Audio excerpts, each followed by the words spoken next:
Hello and welcome to the Huntsman World Senior Games Active Life. My name is Kyle Case, and I'll be your host on this amazing journey as we attempt to help you get the most out of your life. Joining me in the studio today is my co-pilot, Jeff Harding. Jeff, how are you? I'm well, and welcome back, Kyle. Well, thank you. It's nice to be back. It's been a while since I've been here with you. Yes, it's been several weeks. Yeah. So I hope everything went okay while I was gone. And well, you've got the copies of the show. I haven't had a chance to listen to them yet. I think it went pretty well. I think we had some wonderful guests, and Derek did great. Well, that's good. The guests always make a big difference, don't they? They do. Yeah. It's very important. Well, Jeff, this is a special week. I don't know if you knew. Let's see. It's the week before the 4th of July. Yes. But that's not what makes it special. Well, that's not what I had in mind. It does make it a special week, but it's not what I had in mind. All right. Well, it is actually, this is what I had in mind. Okay. It is Men's Health Week. Did you know that? I did not know that. Oh, I didn't either until today. And now that we're mostly through the week, it would have been maybe nice to know earlier in the week. But now that I know, I'm glad that I know. And you can do something about it. I'm trying to. So leading up to Father's Day, I guess, the week before Father's Day, which is this Sunday, there's a special effort to focus on how to keep men healthy. Well, great. I bet you have some tips to help us stay healthy. I do. How did you know? Just Intuition. You may have been gone for 3 weeks, but I've not forgotten. All right. Well, okay, I do have some tips. So according to the Centers for Disease Control and Prevention, which is sounds important. Fairly authoritative. Yeah, very authoritative. Yeah. The leading cause of death among males include heart disease, cancer, stroke, and diabetes. What about forgetting wife's birthday or anniversary? Not a leading cause of death. Oh, that's amazing. Maybe a leading cause of injury. Or divorce. But not a leading cause of death. Yeah. But here's the thing that all these things have in common, even though they sound pretty, serious, and they are. All of the diseases are obviously very serious. All of them can be battled with a knife and fork. Wow. So the preventable is what you're saying. Well, that's the hope, is that you can prevent some of these things, and that's what I'm going to talk about today. 4 things that you should add to your diet that will help you avoid some of these serious problems. Okay, so ready? These are not taking away; these are adding. These are adding to. Okay, these are on the plus side. On the plus side. All right. So number 1, tuna fish. Oh, I love tuna fish. You like tuna fish? I do. Okay, well, a toasted tuna sandwich, or even tuna on your salad. So this is a good thing for you. Yeah. Well, I'm already doing it. I'm already on the plus side there. All right. Well, good. Well, heart disease, you've probably heard, you probably know, is the number 1 leading cause of death among men. And and fish can help with that, especially fatty fish, such as salmon, trout, sardines, and albacore tuna. They're rich in omega-3 fatty acids, and they've been shown to reduce the nasty plaque buildup that gets in your arteries that can lead to heart disease. Wow. So the American Heart Association recommends eating 2 servings, about 7 ounces of fish every week. I'm probably not that good. Not quite there, but you enjoy tuna fish. But I do like, I like a toasted tuna sandwich. Well, good. I grew up in a family that really loved tuna fish, but it's not one of my favorite foods. I like some of the other fish that were on the list here. I like salmon and trout, but tuna was not one of my favorites. Do they mix it with mayonnaise? Yeah. Okay, is that? I guess that's what I didn't like. So just put it on your salad. Maybe I should do that. And then you don't have the mayonnaise in there. Maybe I should do that. Here's the second one. This is one that I also wasn't aware of. Gazpacho. Do you know what gazpacho is? Gesundheit. Yeah, thank you. So you didn't know. Never heard of it, no. So I didn't know either. I have to admit. I didn't know what it was either. But I looked it up so that I could be somewhat informed on what we're supposed to be eating. I'm impressed that you're able to share. So what is it? So gazpacho is soup that is made with raw vegetables, and it's served cold. It originated in Spain.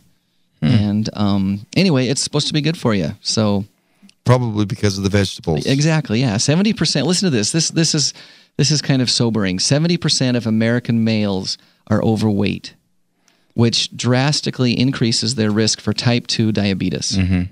So the best way for an overweight male to lower his risk for diabetes is to lower his weight. obviously, right? Right. And research suggests that even losing a mere 5 to 7% of his body weight can prevent or delay type 2 diabetes. So there is hope. And the article says consuming a cup of a low-calorie, veggie-packed gazpacho prior to a meal, it does a couple of things, Jeff. It helps stave off hunger, and it makes it easier to cut back on your portions and consequently your calories when you sit down to eat.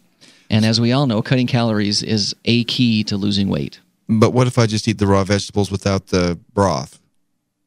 I would assume that that's okay. Okay, because I do that. You do. You like the vegetables, you like them raw. I like a good carrot or celery or, cucumber or whatever. So I'm not sure all that goes into gazpacho. Someone maybe could inform us, but I understand that it's tomato-based, and then there's some of the things that you said. Well, even raw tomatoes, I like raw peppers and those kinds of things, I'm assuming, go into it. So anyway, something to think about. Yep.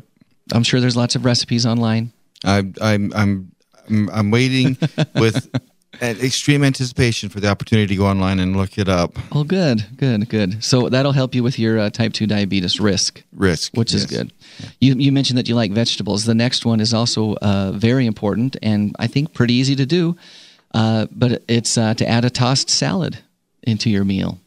So according to the American Cancer Society, certain vegetables, such as some that you mentioned, tomatoes, broccoli, cauliflower, cabbage, peas, and beans, may help reduce the risk of prostate cancer, which is the leading cause of cancer among men. The only thing I don't like about a tossed salad is picking all the pieces up off the floor when I toss it. Yeah. You should try to keep it in the bowl. You're supposed to toss it, but toss it within the bowl. Oh! That makes a difference. That's not... Wow, okay. Well, that makes it much more enticing. Well, I imagine that it would. If you've been eating off the floor up till now, it would make it much more enticing. But if you add a tossed salad of greens, shredded cabbage, broccoli, tomatoes, and chickpeas to your dinner tonight, you're doing something for your prostate health, and that's important for a man to think about. So we've talked about heart disease, diabetes, cancer, and then the other one that was on the list was stroke. Right. Okay? So one more thing to add to your diet is yogurt. I have one every day. Yeah, so that's an easy one. Yep. So to lower the risk of stroke, men need to avoid high blood pressure. And potassium is the mineral that helps, a mineral, I shouldn't say the mineral, it's a mineral that can help with that. So they found that potassium helps kidneys get rid of excess sodium from the body, which ultimately helps lower blood pressure. And unfortunately, many men are falling short of the amount of recommended potassium. But yogurt is rich in potassium, and so it makes a great afternoon snack or mid-morning snack or breakfast food or whatever. But it can help reduce the sodium, which ultimately helps in the long run to avoid a stroke. I also eat bananas and oranges, which are also high in potassium. Yeah, so I found that you have to eat quite a bit of that stuff to get the potassium that you need. We were talking about this in the office the other day, and it's kind of hard to get the recommended amount. That's why I look the way I do. All the healthy foods I'm eating to be healthy, it takes a toll. It's backfiring on you, huh? Well, Jeff, there you have it. 4 simple things that you can add to your diet that help you as a man to be healthier. So just some things to think about. Obviously, common sense rules here. Cut back on the sugars and the fats and the red meats, and add some vegetables, and obviously throw a little exercise in there. Right. All things in moderation come together to create a situation that ultimately, hopefully, leads to an active and healthy life, better life. Right. So speaking of healthy men, Jeff, our guest today really is a prime example. He is Richard Barton, an international tennis star and softball player, is joining us by phone from Canada today. Richard, are you there? Yes, I am. Richard, how are you doing today? Hi, Richard. Very well, thanks. Good. I had to throw in the international there because Richard and I just barely returned from a Huntsman World Senior Games Friendship Tour to China.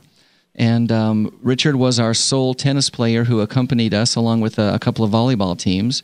But he got to play tennis in China against some very good players. And from what I saw, Richard, it looked like you really enjoyed yourself. Well, I really did. I must give some credit to most of the credit to the Chinese. They paired me off with some really good players, so they made me look good. Well, it never hurts to have friends in high places, right? So is it hard? Yeah. Is it hard playing tennis in China where the ball goes the wrong direction because it's on the other side of the world? No, I saw no difference. Oh, okay. Well, Richard has been an athlete at the Huntsman World Senior Games. He's played a variety of sports throughout his life, and of course, as I just mentioned, went with us on this friendship tour to China. And I want to talk about that a little bit. But before we get into that, I'd like to know a little bit, Richard, about how you've managed to stay healthy and active.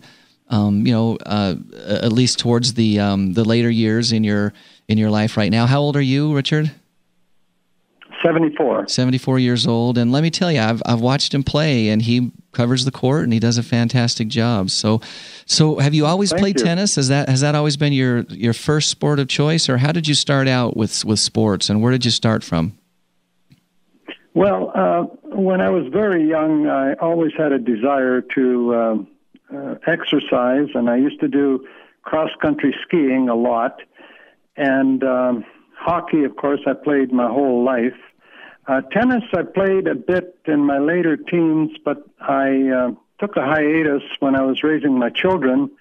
But then I began again at about age 60 in earnest, and it is my favorite game. Well, once again, let me just say that from what I saw, you actually have some pretty good skills. It was fun to watch you play. Obviously, you're from Canada, and so obviously hockey was a big part of your life. Did you play on leagues when you were a youth, or did you just kind of play pickup games, or how did you get your exercise with hockey? Well, when I was quite young, we used to play what we called shinny, and I don't know if you use that term in the U.S., but I'm not familiar with that. That was just kind of pickup. You just show up and you play on one team, and the next guy shows up, plays on the other team. And we did that until I was maybe a teenager, and then it was organized. Okay, so then you got on some community leagues and those kinds of things. Yeah. Did you end up traveling to play, or did you mostly just play locally? Well, we used to travel to other towns, small towns in Alberta, but nothing major, not out of province or anything like that. Okay, so just enjoyed yourself and had a good time. Yeah. Well, that's great. That's great. So then you said you got into high school, and did you play in college, or did you kind of let it go after high school? Well, when I went to university, I tried out for the tennis team, but I didn't make it. But I always loved the game. It was only when I was older, like 60, that I really began to get serious about it. And my wife and I have gone to Arizona for the last dozen years or so in the wintertime, and we go to a park that's basically a tennis park. It's called Venture Out in Mesa, and there's leagues there, and you get to play with people of your own age and your own ability. So are those games just kind of like pickup games as well, or is it somewhat organized? Well, not really pickup games. No, tennis is quite highly organized in our park. Pickup games, though, happen in pickleball, and I like the culture of pickleball because you just show up whenever you want and play with whoever's there. That really is a part of the culture, isn't it? Yes, it is, and they have coffee there and that sort of thing. Whereas tennis is an older sport, I guess, and it's more organized or more traditional. Maybe a little more formal. But do you? That's right. So you also do play pickleball then? A little bit. My favorite is tennis, but the two kind of go together, help you keep your eyes on the ball, which is the most important thing. Right. So Richard, have you organized any roller hockey leagues down there? Nope. Well, I thought that was requisite for the Canadians to try and get roller hockey leagues. No, haven't done that. No, at least not in this. I don't play hockey in anymore. I kind of gave that up about 3 years ago. Oh, you just barely gave it up then. I was going to say that's probably not as popular in the 70-plus crowd, but you were still playing in your late 60s, early 70s. You thought I was being facetious, Kyle, but yeah, they do that. I mean, they really do. Times to California, they have a tournament in a place called Santa Rosa, organized by Charles. Can't remember his last name now. He was a Peanuts cartoonist. Oh, Charles Schultz. Unfortunately, deceased now, but he had a great tournament. It's still going on, actually. It's called the Peanuts tournament, I think it is. I've actually heard of that tournament. So you've gone and played in that as a senior athlete. Oh yes, I played in that several times. I'd say 4 or 5 years. And again, you get to play at your own age level. Yeah. Wow. Well, that's fun. So here's kind of what I'm getting at, Richard, and that is, have you found that throughout your entire life you found ways to stay active, or did you kind of take a break in the middle of your life and then return to kind of competition and full activity later on? Well, I certainly kept active all my life, but when I was raising my children, not as much. And I weighed a little more then than I weigh now. But I've always loved sports. Well, I think it can be such an important part of someone's life. If you're just joining us, you're listening to the Huntsman World Senior Games Active Life, and we're visiting with Richard Martin, who is a tennis player and a softball player and a pickleball player, and is involved in a variety of sports, including up until just recently hockey. He's played at the Huntsman World Senior Games and recently returned from China from a trip that the Huntsman World Senior Games organized that we call a friendship tour. And Richard, if I could maybe ask you to share your secrets of what you did to try to stay active during those years when you're raising a family, and what encouragement or advice might you have for somebody who's kind of either trying to get back into it or wondering if they should continue to stay active? Well, I think you have to stay with it. You have to play in as many sports as you can, and I think keep fit. Like I've used the treadmill extensively over the years as well, or just plain running or walking as well, although I always walk kind of fast if I'm going to do that. You kind of need to get your heart rate up a little bit. That's right, yeah. I always like to, work up to a sweat with whatever workout I'm doing. Well, I think that's good. I think that's great advice. Now, your wonderful wife, Kathy, joined us on this trip to China. Do you find that you're able to do activities with her? I know she doesn't play a lot of tennis, but are you able to find things that you can do together, or do you kind of do your own things? Well, we kind of do our own things, Kyle. She tells me stuff about Tai Chi. As you can remember, she does Tai Chi, and I think the Chinese were quite impressed with that. They were very impressed, and as was I. And she does yoga as well, and she tells me about some exercises that I can do to keep my muscles relaxed. And do you do those exercises?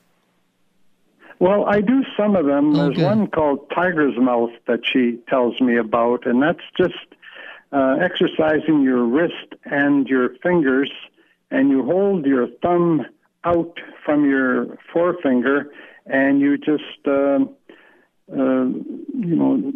move your hands back and forth as fast as you can. She does it a blur. I can't quite do it that fast.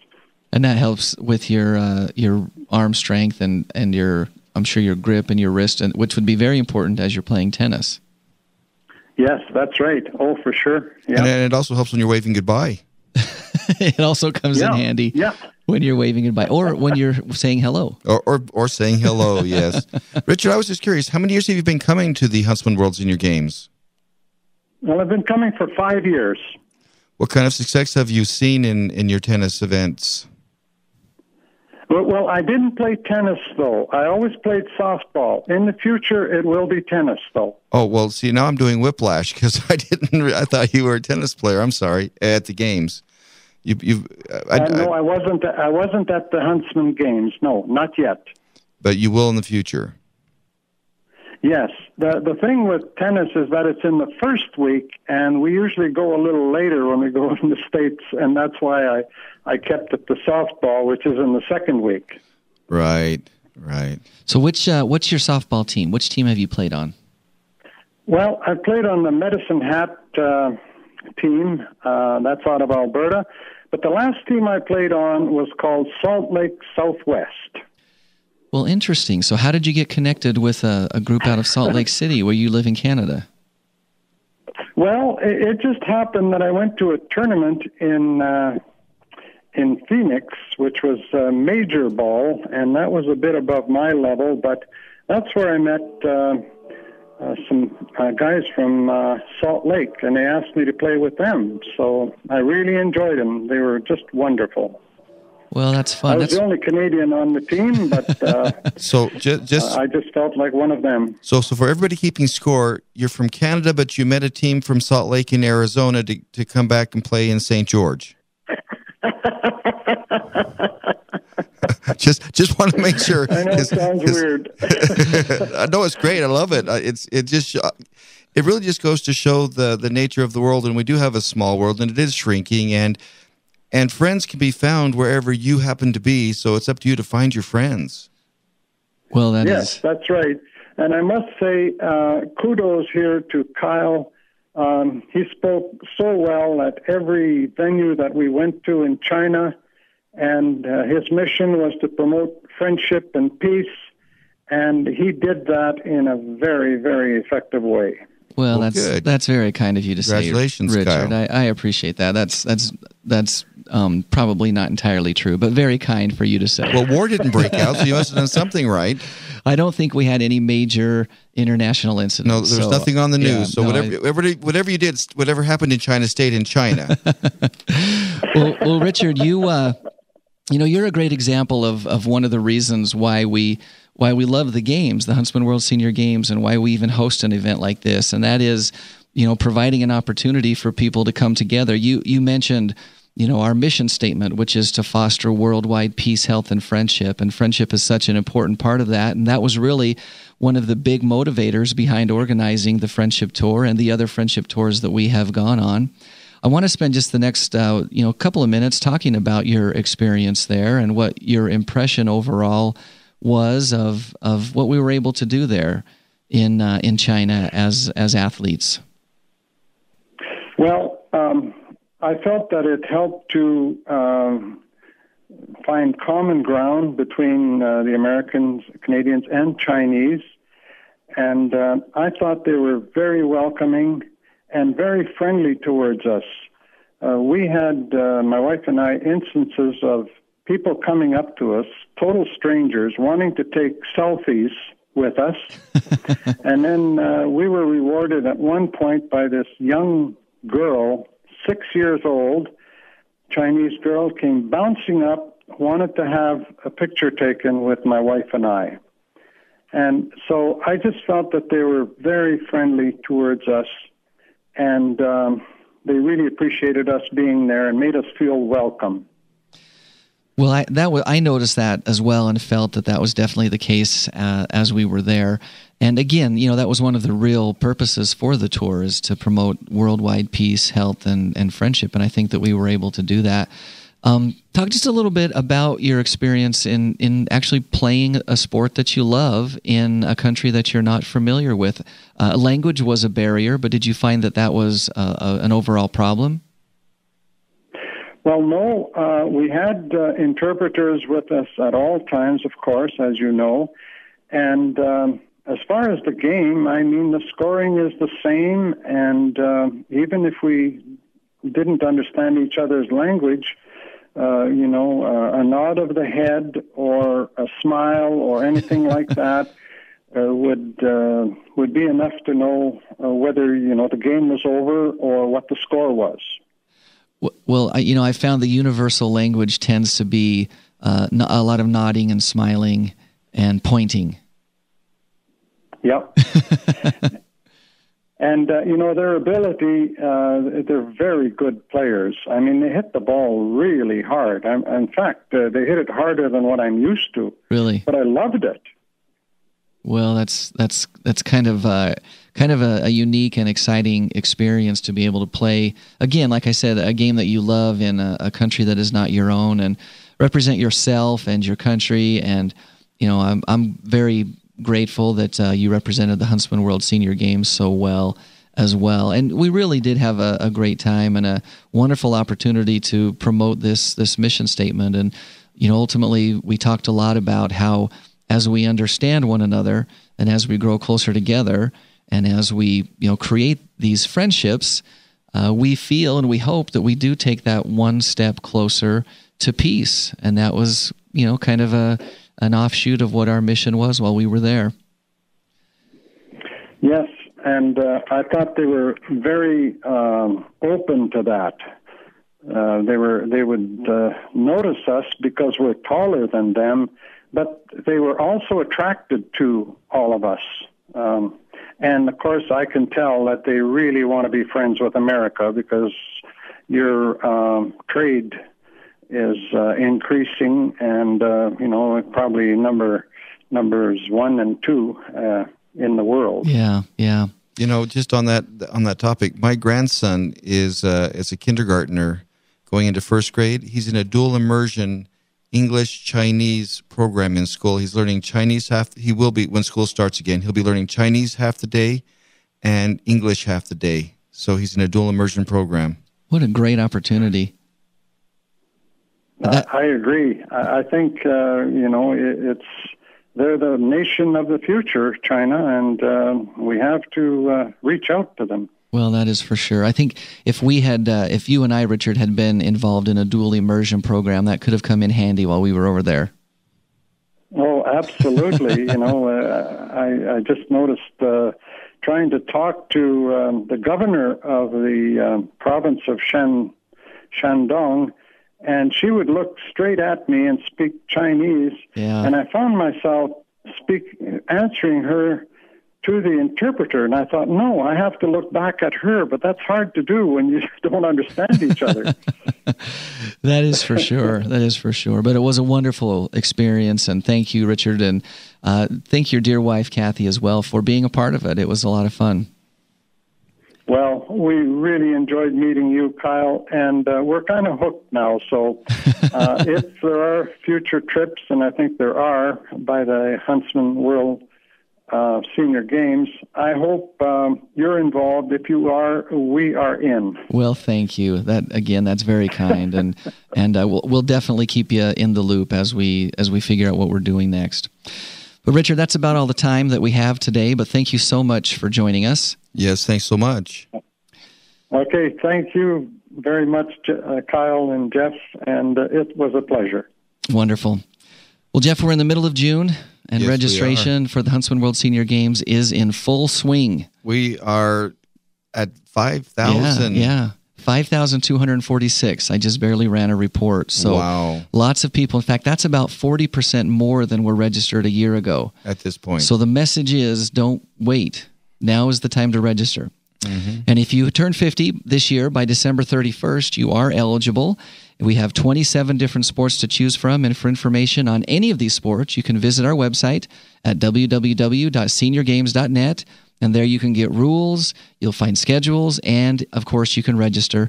Once again, that is www.seniorgames.net, and go ahead and register today. If you've heard something today that you like or been inspired by what you've learned, shoot us an email at activelife@seniorgames.net, and be sure to join us next Thursday at 4:30 Mountain Time, or check out our website for a podcast. Here's our inspiration for the day, Jeff. You only live once, but if you do it right, that's enough. That is. Until next Thursday, stay active. Stay active. Stay active. Stay active.